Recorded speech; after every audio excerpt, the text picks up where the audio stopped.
Hi, and welcome to From Zero to One, an interactive podcast where we talk to founders, innovators, and makers to understand how they went from zero to one, from nothing to something. They will inspire us to create a better and more positive future. Really to find, out of nothing, a profitable or a working business model. And that involves a lot of things, because of course you need market fit in order to do that. But one step further, I think it also needs to be profitable, and the organization needs to be scalable. I think that might be from 0 to 1. I think there's where it starts. And then I think there is still a lot of room to grow from there to 100, right? Hello, everyone. I'm Hans Paul, and here we have Philip. Hi, Philip. How are you? Thanks for being here. Hey, Hans Paul, thanks for inviting. Thanks. Cool. We met some years ago in Italy at, I think it was a holiday or at a friend's place. Yeah. And we have been in touch, keeping each other in the loop since then. And super curious to know a bit more about your current venture, Salvus Health. Yeah. And most of all, how you got started. And so for our listeners, can you tell us a bit more about your background and what brought you to start your own company? Of course. Thanks a lot for, of course. I'm first of all super happy to be invited and being here, and I'm of course happy to share a bit more about myself. Salvus started 3 years ago, right? So that's when really we embarked on the journey together with my co-founder.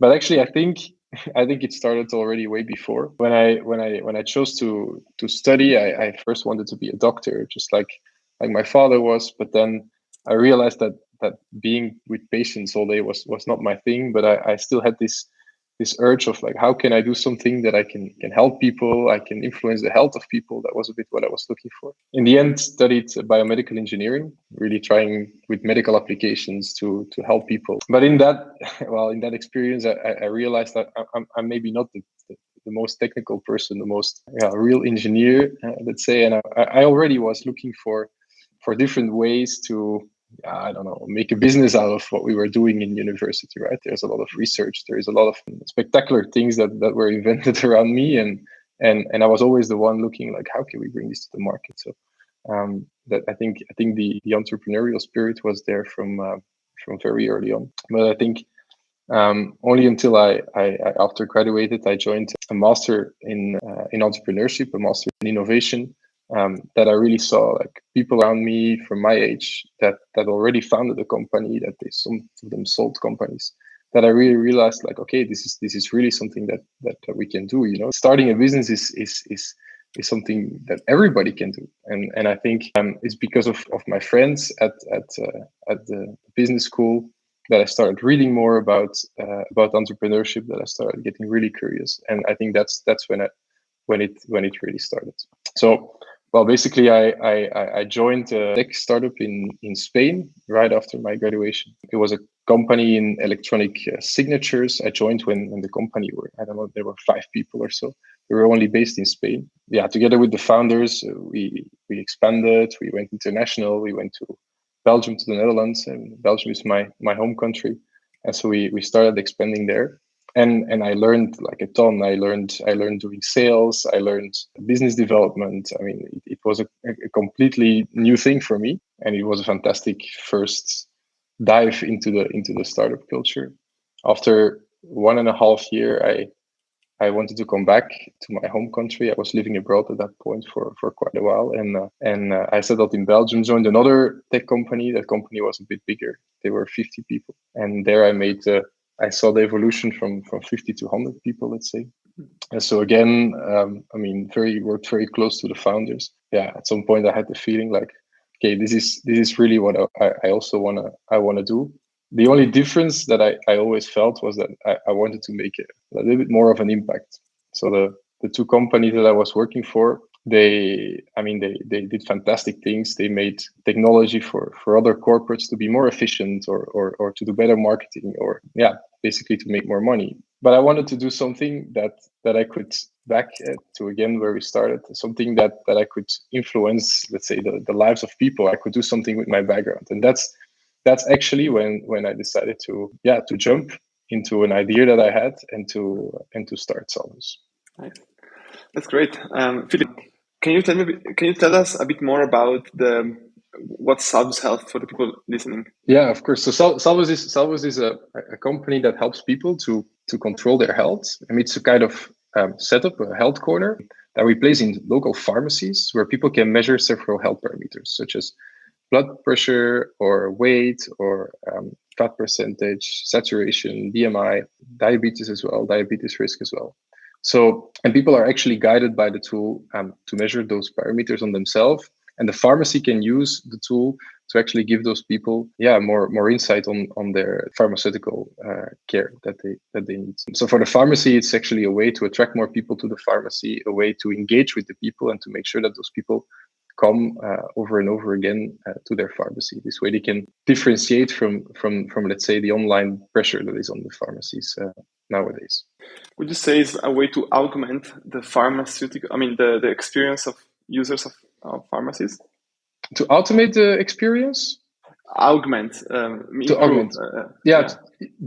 Definitely. I think there is a real big trend towards pharmacies being involved in let's say other parts of the value chain as well, more in preventive care.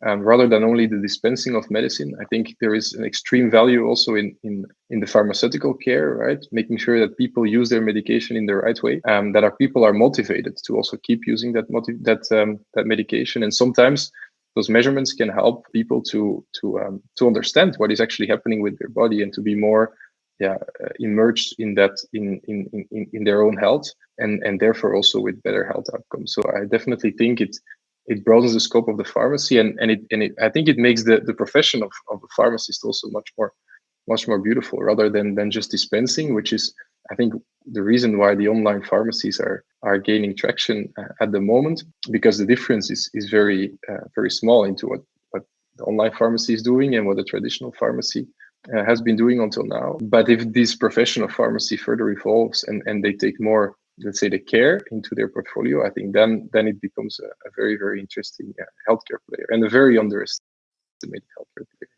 Interesting. How do you see this? I'm not sure how to define this, but health or biotech into how is that going to a software? How do you see this sector actually moving from going to a place to potentially using your own device, mobile or other hardware, to actually get the same data that you can get at the pharmacy? Yeah. I think if you look at it, it's quite funny. If you look at it 400 or 500 years ago, you had the doctor going with his bag to the patient for very. I mean, it was in the end very personal care, right? The doctor came to the people who could afford, and there was a personal diagnosis. It was different for every single person. And then after the Industrial Revolution, we evolved towards a system of much more specialized care. There were big centers, the hospitals, where everybody has very specialized care, different specialists, and everybody gets the same care. Also, if you look at medicines, right, everybody gets the same medication, whether it's a woman of 50 kilos or a man of 120 kilos, we get the same pill base. And I think at the moment we are bouncing a bit in those limits. We are seeing that there is not much communication in between the specialisms. And I think technology can help a lot there. Technology can help to make this specialized care that was very general until now, to make it personal again, right? Just as it was back 400 years ago. So everybody gets treatment that is on their, that is perfect for them. Everybody can get medication that is perfect for them. And I think that's only possible if there is a software or technology behind, because the human mind is only capable of doing a couple of things, let's say. So that's the same for whether you're an engineer or a doctor. So, and in this case, I think that the technology can really help doctors to make and pharmacists and everybody involved in the healthcare to make the care more personalized and better and still specialized and therefore better for the patient. So maybe going back to more personal care, like people coming to you, but not the doctor, but maybe the more automation at your place. So maybe less humans involved in the process. Would you agree on that? Well, to a certain extent, yes, because if technology can help to make things more personal, then maybe not in every step there should be a doctor involved. But I still believe, but that's a bit my conviction that this, especially in healthcare, this human factor cannot be underestimated, because I think there is often much more than just, let's say, the medical parameters, or much more than diagnose as such. I mean, human beings, we are quite complex, and we need care, and care is often just to being understood, right? And to be valued, and to be heard, and to be talked to. And I think that's a very important job of a doctor as well, not only to make the right diagnosis, but also to bring it in the right way, and to understand to which person you need to bring it in which way. And I think before machines will be able to give, I mean, to reach empathy into that level, I think we will still need a couple of years. So in that sense, I think any healthcare professional is still necessary to deliver good care. Nice. So empathy is important. Again, humans trust other humans. Not always, but in certain circumstances, I think they do. But we will see this trend probably going to a conversion where technology can, reduce the need of human intensive and labor intensive. Cool. Well, we have seen that in other sectors as well, like in legal tech. We were discussing in the previous episode with another person from Law Broker, Daniel, and so it's a trend in several sectors. Maybe not in a couple of years, maybe more in the 5 to 10 year trend, but still. And to double click a bit more and double down on how you got started. So you mentioned you met your co-founders at university. Is it correct? I actually met my co-founder at the first company that I worked for. So Salvador, my co-founder, was the founder of Signature, the company that I first was involved in. We were 5, I think, when I started at the company. When I left, we were 50 people, and we always stayed in touch after. And at some point, after he had an exit there, we stayed in touch. I was thinking about this new venture. I was explaining him the same thing as what I'm explaining now, that what I actually was looking for was to really make an impact, to do something where we could really help people. And I already saw this need also for people to be more involved in their health. There was a lot of technology at that point 3 years ago coming to the consumer. It was really, the time when the smartwatches and the health apps became a bit more normalized. Still, I think, the real good applications are there still very few. But I think that's also one of the problems, that people don't really know like how to use those solutions in the right way. And there we saw the opportunity, like if people can be helped by other people in order to take this health in their own hands, that's I think what people are really looking for. And then we started testing things. We started talking to people. We started going to visiting pharmacies and asking them if we could talk to their clients and see what were their needs. And then we tested a couple of prototypes into the market. Until actually, and that's maybe, I think, if you ask me like before you ask me like, it would be nice to share some lessons. I think what we did definitely good was that we only started the company after we had already paying customers. So after a couple of iterations, after a couple of prototypes and tests, we suddenly thought like, hey, this is something that we can build further on. And so we built a very nice pitch deck. We went to in this case, I think it were around 50 pharmacies, and 16 of them, they said, hey, if you can build this, we are happy to pay for it. It took us 4 or 5 months, I think, before we had it built. We gave a session in our I wouldn't call it our office, but the place where we were working from. We invited all the pharmacies and we did a kickoff session, and we got feedback from them. But all of them were enthusiastic. In the end, they actually all paid. They all became our first customers. And then the moment when we were ready, that's maybe that was like, in terms of timing, maybe we were a bit unlucky, but it was the first day of lockdown in Belgium when we had then, let's say, the real start, the first kickoff of our project in the first pharmacy scheduled. So that was and it took a little bit longer before we really got up to speed. But that's another story. Well, that's another story. Correct. I'm still curious to know about when did you when did you understand that you wanted to build your own thing? Was it a childhood thing or something that came, with another experience that you said you wanted to create an impact? But so when did you realize that after working for a company, or was something that you had before, even joining any company? I think, to be honest, I already had it before. I recently met someone from high school that I didn't see for about, I don't know, 12, 15 years. And this person, when he asked me what I was doing, he told me, Philip, but that's exactly what you said 12, 15 years ago in high school that you were going to do. So there must have been already something. I mean, I think I always wanted to do my own thing. I never saw myself working, let's say, in a big corporate, unless, of course, there I could make an impact and I could really build something, right? So that's still it's of course still a possibility in the future. But yeah, I think I always was triggered by making something new. Well, I think the name of the podcast is perfect, right? To get something from 0 to 1 in whatever context it is.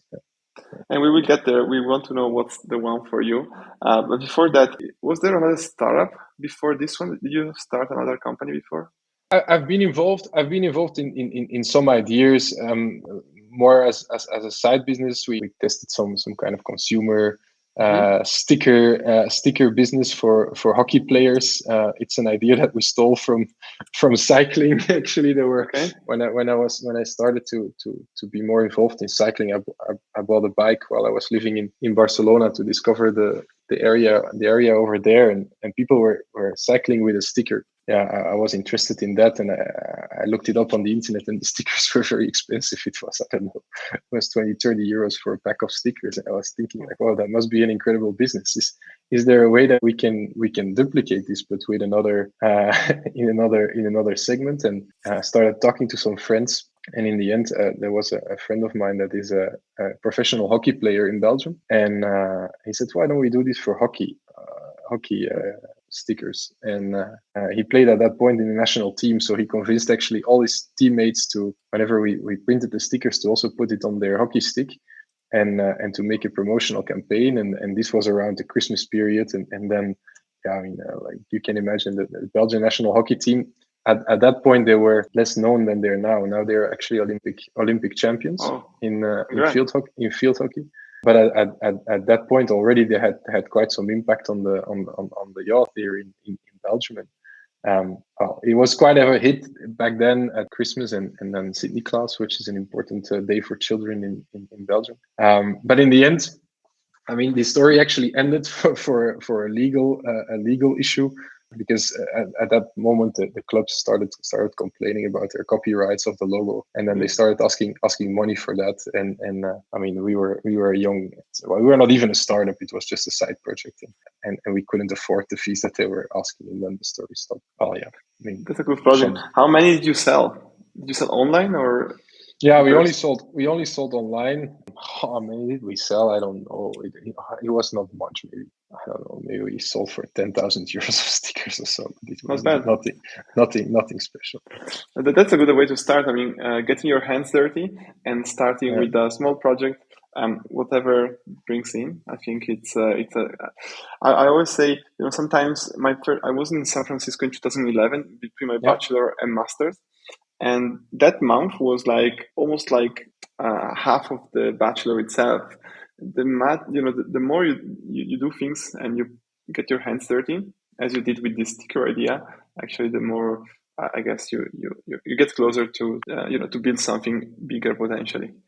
Well, definitely, it had also some lessons. In the end, I mean, for instance, the person that we were building it with, I mean, he's still. I mean, it's a fantastic guy, and we have a very good connection. But I mean, I learned that maybe in terms of personality, it was not the right person to start a business with for me. I mean, so that was the first time that I realized, like, oh, I mean, the co-founders, I mean, it's something else than just classmates, let's say, right? You really need to find the right people to work with. So that's, I mean, there are always lessons from every experience, and totally. And it's nothing personal. It's just a business thing. You have to find the right. It's a bit like a marriage, right? Find the right soulmate Yeah, talking about that, Sorry. I've heard that someone's getting married soon. So, well, congrats for that, first of all. Thank you. And yeah, so how is and that you have been in a relationship for a long, I mean, for more years, I guess, Yeah. more than 1 year. How is that? What's the impact of that on your startup? Because a startup itself is a marriage. So Mhm. how were you dealing with those two marriages basically? Yeah. Yeah, so I know my wife already for 7 years, and I mean she was there from the beginning till now.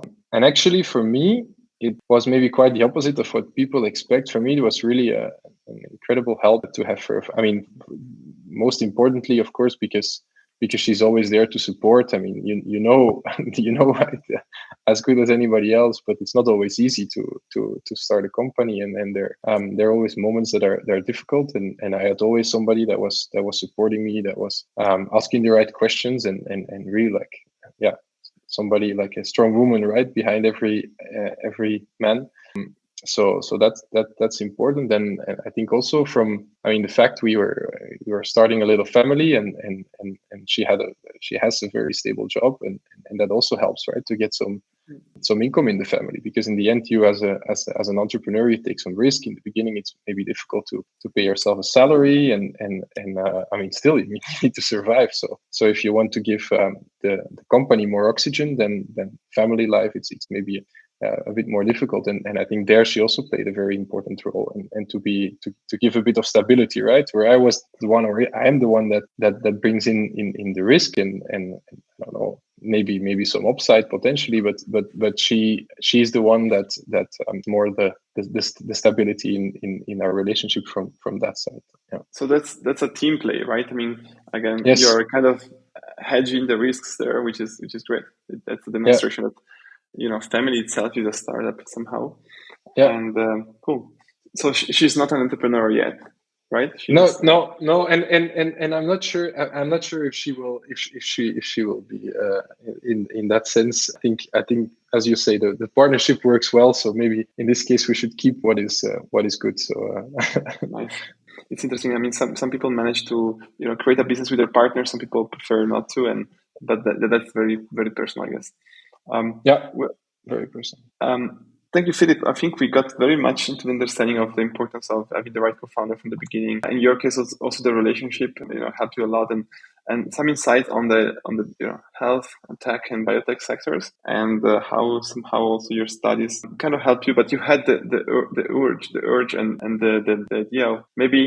Would you say that the social influence, like your father being a doctor, has influenced somehow your choice, your decision? Yeah, I think so. Definitely. I mean, there is no doubt that it is triggered it. I mean, this interest in everything that is medical, biology, technology. I mean, that's definitely something I have from my family. If he would be a lawyer, maybe I would be in legal tech, Hans Paul, and we would have been competing now for. But it definitely has an impact for sure. So the last couple of questions that are Okay. the signatures, like the usual question that we ask at this podcast. So from 0 to 1, right? So what is 1 for you? No, these are the difficult questions, right? It's Well, can be difficult, or you can try to make it funny if you don't have something ready. But yeah, I mean, it's a difficult question because I mean, I read the book 0 to 1 long time ago, and I do remember that there is a reason there why in this case Peter still poses this question. It's to separate the smart from the ultra smart, right? If you can really answer them well. No, but for me, 0 to 1, I think it depends. If 0 to 1 means that there is also a 1 to 100, then 0 to 1 cannot be, let's say, that far.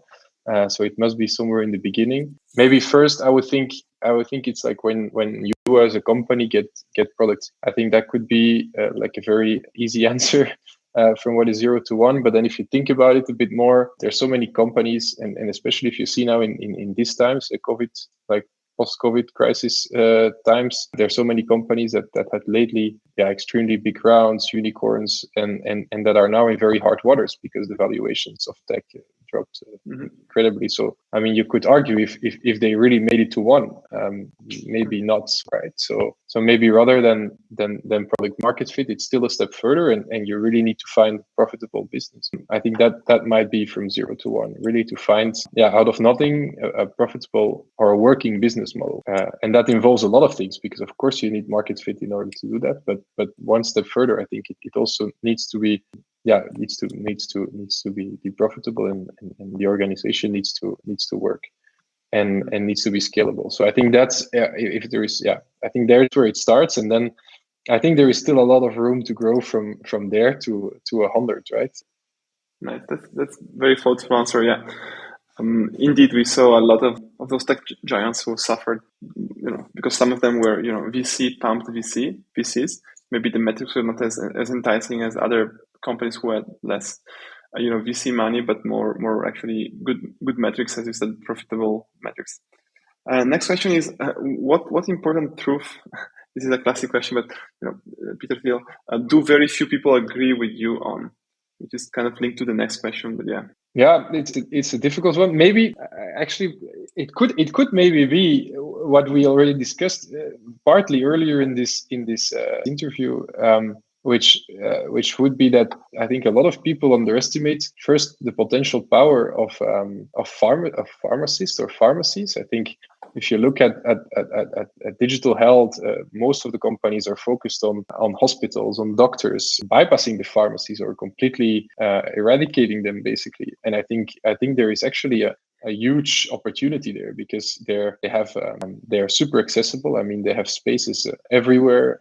On every corner of the street there is a pharmacy, so it's a proximity to people, but it's also the human factor. I still think for the next 50 years it will be crucial to have this human understanding of people, to know what each people needs for his health. And I think there they can play an incredibly big role. And also the medication knowledge as such, I think it's something that is very much underestimated. I mean, people visit different specialists and they all prescribe things, but there needs to be somebody taking a look at whether all those medication can be added up and work for people. So I think that's another thing where pharmacists can have an extremely important job, and that people take the medication on the right way. I think a lot of people already think that the world without pharmacies could also work, and the only thing you need is online. I actually think that they will play a very important role in the next years, but of course they will need to reinvent their role a little bit, and they should not just dispensing medication, because that doesn't add much value, let's say. Nice. And I think I have the answer for the next question, which is, what valuable company is nobody building? And I guess that's Salvus Health, right? That's Salvus Health, or I would say even more, because that's something that in the beginning we really tried, and let's say it's still our goal. I mean, but we are finding also our ways to getting there. I think what is very difficult is to build like a company around preventive health, because it's very difficult to convince people that what they invest now could return something in 20, 30 years from now. It's super difficult. So the first company that really cracks that code and makes people understand that they should invest more. I think you see it already a little bit. You see more personal trainers, you see more people like caring about their mental health. But I think one step further, there are so many chronic issues that can be, I don't know what is the right word in English, mitigated if people would care a bit more about their health. And that's still something to crack, because the potential impact if you crack that is huge. So, and we are on our way to also work on it, but we're also trying to find a profitable model, and for now the pharmacists are one way of getting there and really helping people to get better health. So. Great. Thank you, Philippe. So would you say you are still from 0 to 1 or 1 to 100, Salvus? No, definitely. We are still from 0 to 1. We are somewhere before 0.5. We are still in the very, very beginning. Definitely. Cool. So we'll love to talk to you again once you're getting to 1. So okay. Maybe you can give us another perspective on what you learned and how you got to 1. Okay, for sure. I'm happy to take that invitation, and if I ever get there, then I will remind you. and I will try to get some, or to give some more learnings. Sure. Thank you so much, Philip. And we'd love to have you back soon. Thank you, everyone, for listening today. This is From Zero to One. So if you want to follow us, our updates, subscribe to the YouTube channel. And we will be here again next episode with another founder telling us a bit more how she or he got from 0 to 1. Thank you, Philip, and thank you, everyone. See you soon. Thank you. Good.